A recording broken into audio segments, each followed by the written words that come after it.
Senin pagi pukul 11 waktu setempat, rombongan pasangan bakal calon Gubernur Sahbirin dan Rudi Resnawan turut mendaftarkan diri ke KPU Kalimantan Selatan. Suasana nampak ramai karena kedua calon ini didukung 7 partai peserta pemilu, yakni PKS, Hanura, PAN, Gerindra, PDIP, Golkar, dan P3 Kalimantan Selatan yang turut dihadiri ketua maupun sekretarisnya. Namun saat proses pemeriksaan kelengkapan syarat, KPU sempat menskors agenda pendaftaran selama 20 menit untuk melakukan pleno di internal komisioner.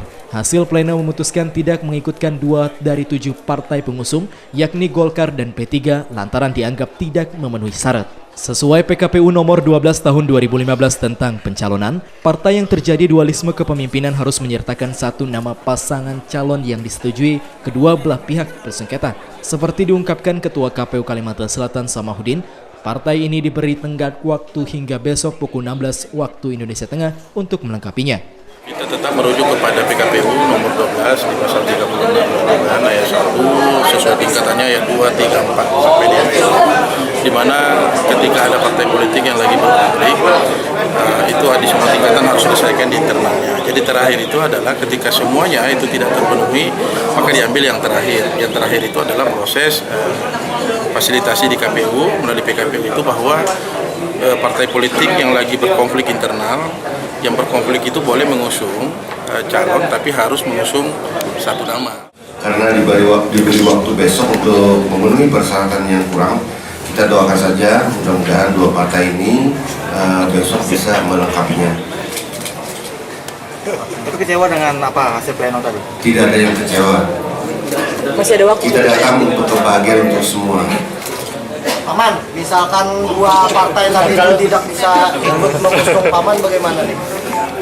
Minimal hati rakyat dari dua partai tadi sudah sayang dengan kita. Pimpinan partai bersengketa ini langsung mempertanyakan perihal tidak diikutkan mereka dalam usungan bakal calon Sahbirin dan Rudi Resnawan lantaran menganggap berhak turut serta dalam pesta demokrasi mendatang. Kami masih punya waktu untuk melengkapi tanggal 28 kan untuk melengkapi kekurangan yang terjadi di Partai Persatuan Pembangunan. Kepengurusan yang kami hadiri ini adalah kepengurusan hasil muktamar di Surabaya. Jadi ketua umumnya Romi dan sekjennya Pak Romi.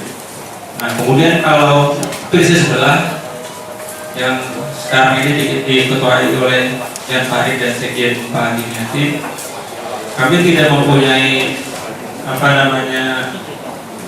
penilaian kenapa mereka harus ikut bergerak dalam proses pencalonan ini. Karena kalau kita lihat dari legal standing yang ada di kubu Myanmar itu dari pusat maupun ke daerah tidak mempunyai kekuatan hukum untuk ikut serta dalam proses pilkada. Jadi kami beranggapan agak lucu aja begitu. Tentang pengesahan calon kepala daerah yang ditandatangani oleh Ketua Umum Partai Golkar dan Sekretaris Umum Partai Golkar yang namanya surat sudah terlampir, Pak. Jadi mohon penjelasan bagaimana dan apa sebabnya kami tidak dapat masuk dalam hal tersebut. Sementara pasangan Sahbirin Rudi Resnawan tanpa P3 dan Golkar pihaknya mengaku pencalonan mereka masih memenuhi syarat 20% kursi di DPRD Kalimantan Selatan dan tetap dapat melanjutkan proses pencalonan hingga masa waktu ditetapkan hingga 24 Agustus mendatang.